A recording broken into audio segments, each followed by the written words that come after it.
Hello everyone, welcome back to Nuzhat Ma'am Ki online classes. In last lecture we got familiar with designing part, that is how to design simple e-commerce site name School Plaza. Today in part 2 we will focus on JavaScript code to show total item added in shopping cart and thereby to calculate total amount. Here you can see if user has not selected any item and pressing the purchase button. So it will show the user-friendly message no item selected. And if I will select any item randomly like this,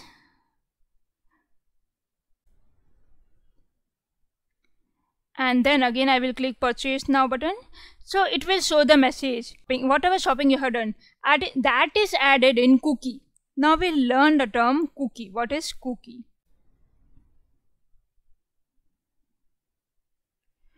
A cookie is a variable that is stored on the user's computer. It provides a feature to remember and track preference, purchase, commission and other information required for better visitor experience. Here we can say that cookies are often used by e-commerce site to store item placed in your shopping cart, and cookie can be read, created, modified and even deleted. A JavaScript can manipulate cookie using the cookie property of the document object. Now without wasting time, we will start our practical session. Yes, in Composer we will do. Here we need to add one button, that is purchase now. So here I have to select form and then form field, and from here I will select submit button. You can give any name. Right now I am giving name as purchase BTN and value I am giving as purchase now. Even we have to decide the event. For JavaScript event we have to click on advanced edit, JavaScript event, and on click. Here you have to write keyword return that we did in chapter number 2 even. On cart right now I am writing round bracket open and round bracket close and click OK. Again click OK. Here I will make central alignment like this. Now we will write the code. Before closing head section we have to write it. We will start JavaScript code with script tag, opening script tag and closing script tag. Here we will write function also, and our function name is on cart with opening round bracket and closing round bracket.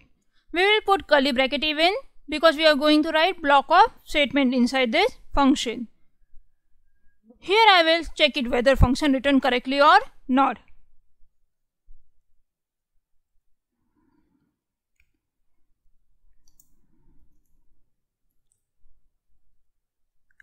Yes, I will save the file.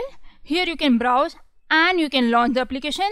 By default it will get open in your default browser. In case you want to open this file in Internet Explorer, in last lecture many students were asking how to open in Internet Explorer. So what you have to do, you have to click on run command and iExplorer open it, or directly you can click on that icon of Internet Explorer and then Ctrl O to open the file, browse. And here I will select the file. So this way you have to open in Internet Explorer. Here you have to allow the contain. Click on allow block contain. Then only your JavaScript code will execute. Now directly click on purchase button. So you can see the message. Yes, function is written correctly. If this checkbox is checked, means we need to calculate the amount. Here 333 is amount and field ID is C1, you can see here, and quantity Q1, that is the ID we need to remember. Come here, we will do for first product now.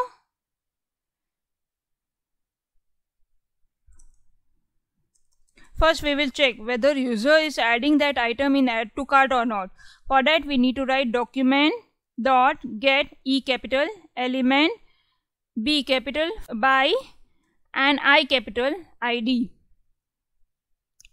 Here our card box ID is C1. I had to add C1 here. Dot check. Then again curly bracket for if condition even. And then we will write price. We have to write in one variable. Right now I am writing in variable price equal to 333. Here we will not take price from user. User may give 1 rupee even for that. No, we have to write manually price. Variable QTY is equal to, now here user can give. So document dot get element by ID. Don't forget to write EBI in capital. And our quantity box ID is Q1 dot value, because it is test box, so we have to take value. Here we will calculate total. Directly I can't write total like this. I had to assign in one variable, right? And then QTY, give the same name whatever you have written here and multiply by price. Don't change the name.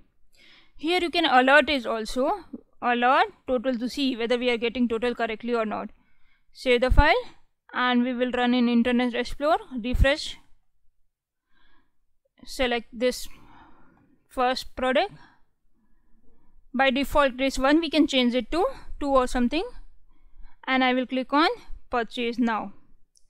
So you can see 333 multiplied by 2, that is 666. But I want to show as bag name even. So bag name is bag 1, and then I want to show price with comma separator, price, and then quantity QTY. Here all will be mixed up together. Select it, click on it, you can see. So I need to separate it using comma. So what I need to do, I need to put comma here, and comma is our own string, it is not variable, so we need to put in double quotation mark. So this thing is done. Here also we need to put between quantity and total. Yes, now I will alert it. See here, this is my product name with comma separator, and then I am writing price variable. A variable you don't have to write in double quotation mark, and then my own string, that is comma in double quotation mark, then variable again, quantity, then again string, our own string, that is comma in double quotation mark, and then total, variable without double quotation mark. I will save it. We'll refresh the page.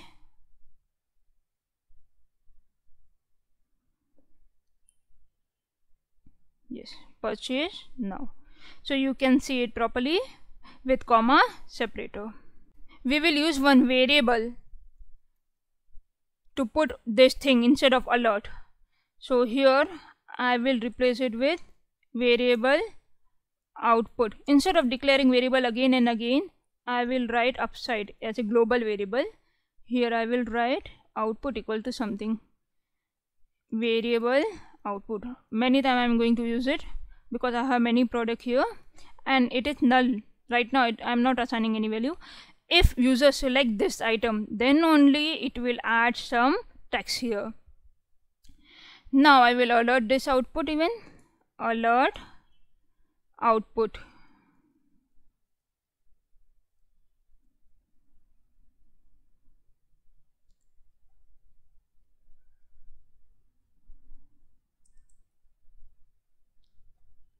Yes, you can see as a output.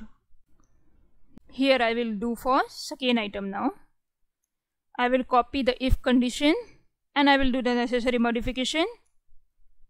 Here I will do for C2 and price I know, you can see it, and then here Q2 and here also bag 2. One more changes I have to do. I will show you what. Here if I will refresh the page, I will get for the second one only. It will not add the first item. I have added both the product, but it will show for second one only. What we need to do? We need to add all the thing together. How to do this thing? So we need to add plus sign here, even plus sign here, so it will add on the new product also. And I will separate this string with colon. You can use any symbol. Right now I am using colon. We will see the changes.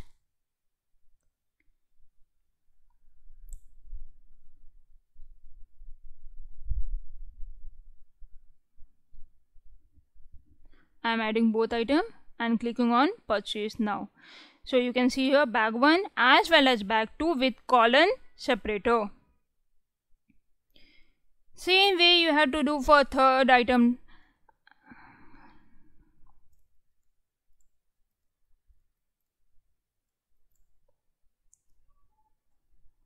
Here again copy,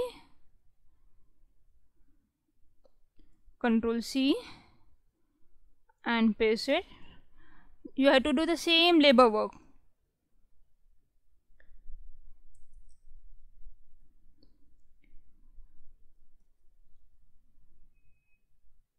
Yes.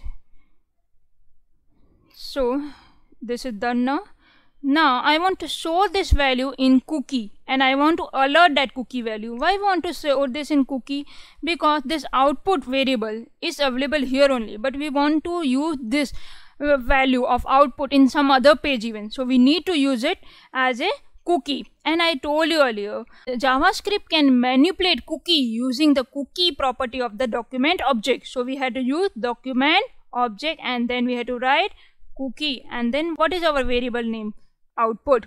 So we will assign the output to cookie and now we will alert cookie. Output and cookie right now both are the same thing, but in future we want to use it in some other page, so I am assigning it to cookie variable. So what I need to alert? Document dot cookie.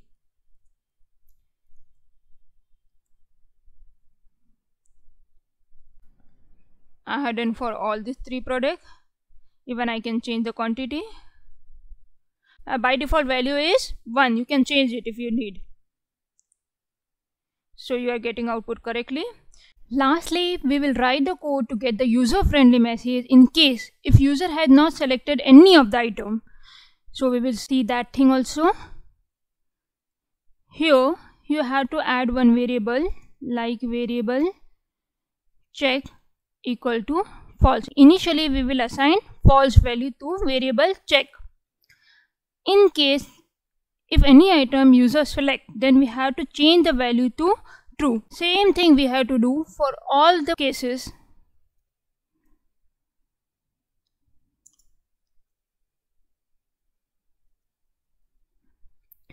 Here I have done 3 items. You have to do for all the 9 products. And then lastly, if check equal to false, means user has not selected anything and it is equal to the initial value.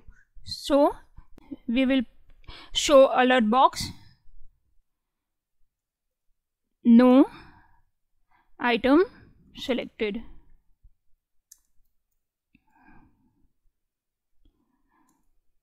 And this thing we will show in else case. If and else you have to write all this thing.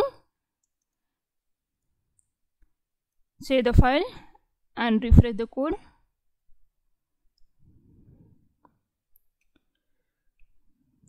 Here right now I am not selecting any item. Directly I am clicking on purchase now. So I am getting this thing. Fine. That is all for the day. And in next video lecture we will cover some theoretical concept and we'll focus on billing part that I will show you.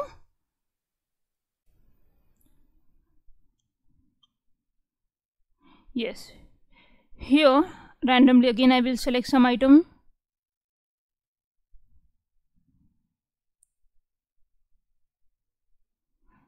And I will click on purchase now. It will show the billing page then that we had to do in next lecture. And from here I will get billing page. and this billing page will display the total of all the items selected along with the total amount to be paid in a tabular format. That is all for the day. Thanks for watching. Stay tuned in for next video.